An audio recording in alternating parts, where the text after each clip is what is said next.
Hello hello hello. मेले में आए हुए तमाम दर्शनार्थियों का गढ़वा दुर्गा पूजा समिति हार्दिक अभिनंदन करता है और करता ही रहेगा। ए जी सुनी ना, देखी ना गढ़वा पलामू लातेहार सगरो नौमी के मेला लग गई। अरे मेला लाग गई बात हम का करी, कहीं नहीं खे जाए के, चुपचाप घरे रह ना हम जेबे कर। दरोगा जी, अरे देखी ना हमरा पति कहाँ खो गइले। हिया हम चाउमीन खात रहनी हम पता नहीं कहाँ गायब हो गइले। हे दरोगा जी। अरे अरे अरे क्या बाजी, काहे रह रही हो? देखा तारू कैसे लोग मेला में भुलाता। सुना, जीत छोड़ा घर ही रहा।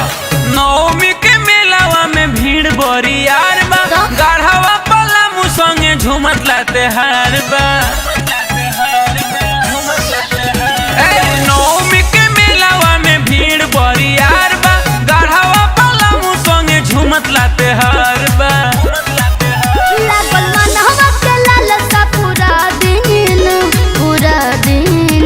अच्छा ए राजा गढ़वा के मेला घुमा दीना, मैया जी के दर्शन करा दीना।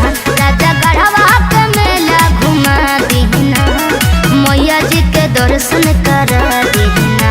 समोसवा खियाही दए सैया, हमके लस्सी पियाही दए सैया। समोसवा खियाही दए सैया, हमके लस्सी पियाही दए सैया। अरे पगली, अरे लागल बा गढ़वा में नौमी के मेलावा घुमाही दए सैया। अच्छा लागल बा गढ़वा में नौमी के मेलावा घुमाही दए सैया।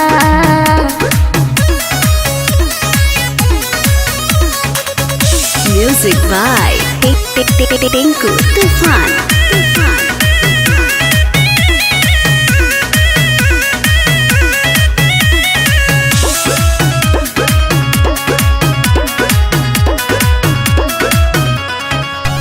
हर साल कही कही भरम आवेला, ना के तार वाला मेलावा घुमावेला। काहे ऐसे करेला? काहे धइले बारू जिद मोरे धनिया, रह घर बारू नया नोहर कनिया। पलामू के पंडल देखा दीना। चल चल तैयार हो। ए राजा डाल्टनगंज के मेला घुमा दीना, बरगर पिज्जा खिला दीना। राजा डाल्टनगंज के मेला घुमा दीना, बरगर पिज्जा खिला दीना।